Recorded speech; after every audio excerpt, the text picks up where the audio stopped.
Hi everybody! So today I'm gonna share a little something about myself as part of our Get to Know Your Leaders segment of our town hall. So I'll be sharing a little something that some of you don't know yet about me personally and professionally, and I'll also be sharing some lessons that I have learned along the way. So I hope you enjoy it. Here it is.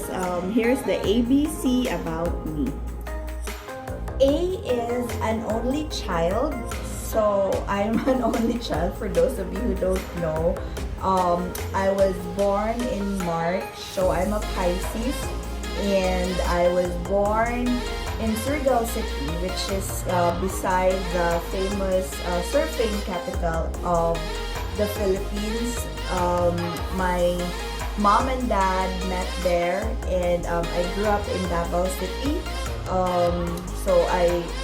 Being an only child, I don't think I'm spoiled, but I think, as I was growing up, I don't necessarily have everything that I want, but one thing that my parents always taught me is to be generous and to be grateful, despite of and in spite of everything that's going on. Whether you have a lot or you have a few, there's always something to be grateful for, and always give back. That's something that I have been an advocate of, just giving back, whether it's your time, it's your knowledge, it's money, or it's goods. So those are a couple of things that really I grew up with, giving back and always having gratitude.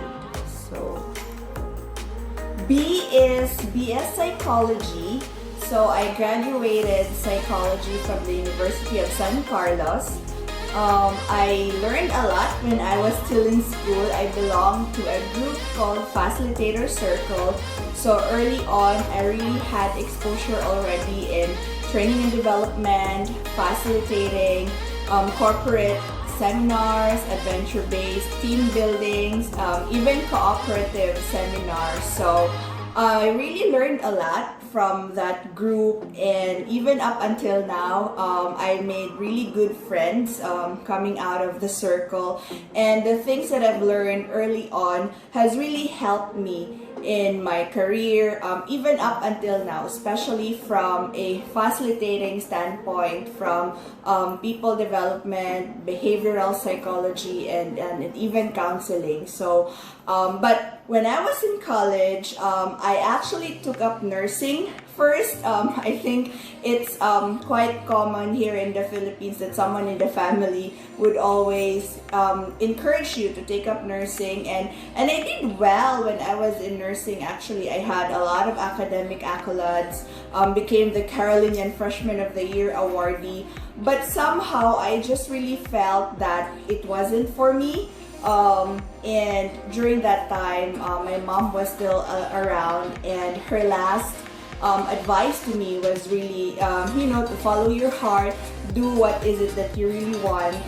And so I did. I shifted to psychology, and I wasn't getting a lot of academic awards, I think, but the learning that I had when I was in psychology and the training that I had has really helped me shape to who I am today and to the career that I had all throughout the years. And I think the lesson there is, it's not really about following your heart, but really just doing the right thing. Do what's best for you. Do what you think is right. And always, know what is it that you really want. Know your goals, right? What is it that you hope to achieve, so that it will help you propel and move forward. C is career driven. I started working even before I graduated college. I was an agent in one of the pioneer call centers in Cebu. So I spent 2 years in operations, taking calls for a travel vertical, and then eventually became a subject matter expert. So I'm very familiar of how things are in the operations world. And then I moved to HR I've been with HR for more than a decade. I have done everything from hiring to firing, but my focus area is really on business partnership. So for employee development, employee relations, talent management strategy, and so on. I've been with several startup companies as well, and Dover or DBS is actually my fourth startup company. Majority of my exposure is really, as mentioned, on the business partnership side of HR. So really understanding how things are in operations, working closely with the different stakeholders to make sure that me and my team are trusted strategic partners providing insightful solutions in helping our partners achieve their vision, mission, goals, and strategies. So I'm quite familiar with how things are on the other side, even if my main area is really in HR. And so a few months ago, I've come full circle and am now back to operations as well, this time for our shared service center in Cebu. I do have a very interesting career. I've always taken challenges. I was never scared to expand my role, do projects, do more than what is required by my job description, and it has helped me a lot. I think the lesson that I have for this letter is really to never stop learning. Do not be scared to go out of your comfort zone and continue to have that relentless pursuit of excellence. D is Dive Diva. So I love scuba diving and it's one of my favorite hobbies. I've been diving for more than 10 years now, and I'm an advanced open water scuba diver licensed by PADI. It's really one of my favorite thing to do when I'm not at work.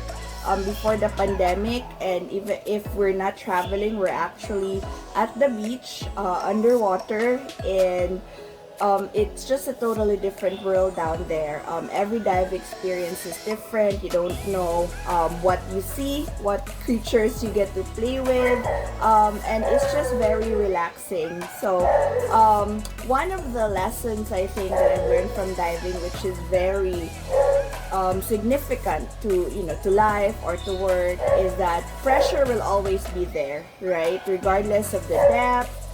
Even if you just stay still, there's always going to be pressure.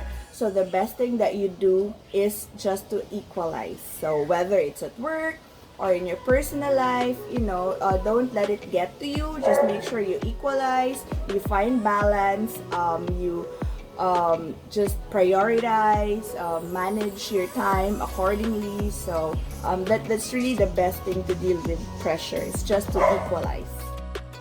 E is, of course, Edsel PJ Dagat. So my name is quite unique. I'm the only Edsel PJ Dagat in Google. And my parents named me after my grandparents and after their names.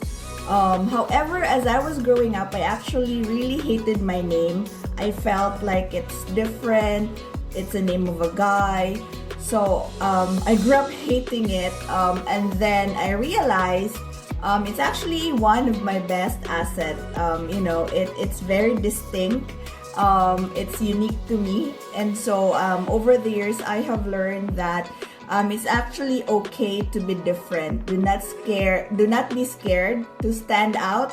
That is your differentiator. So never be ashamed of your flaws, of your weakness, and use it as as a strength instead, to really help you propel forward and achieve your dreams. So don't be scared to be different or to be unique. In fact, you have to embrace your whole self. You have to embrace your uniqueness. And last but not the least is letter F. I'm a fab fur mom. I'm a doting fur parent to my two very cute, very lovely, and super hyper energetic beagles. So this is Londi and this is Hammy. So I hope you enjoyed my short video, and thank you for watching. Stay safe, stay healthy, and stay Dover strong.